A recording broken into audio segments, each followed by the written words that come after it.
గిరెడ్డి మహేందర్ రెడ్డి, పోసంపేట గ్రామ మాజీ సర్పంచ్, రామారెడ్డి మండల్, కామారెడ్డి జిల్లా కాంగ్రెస్ పార్టీ ఉపాధ్యక్షుడిని. గత వారం రోజుల క్రితంలో మా పోసంపేట గ్రామంలో కామటి గంగాధర్ అనే వ్యక్తి రైతు 3 బోర్లు వేయడం జరిగింది.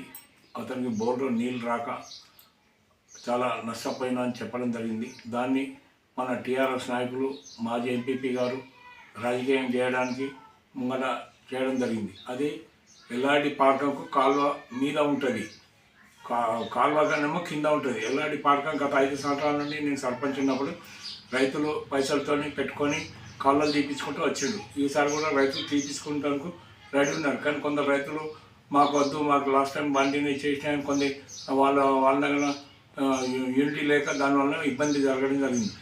ఈరోజు కాలువ తీయకపోవడం వల్లనే వర్షాలు లేక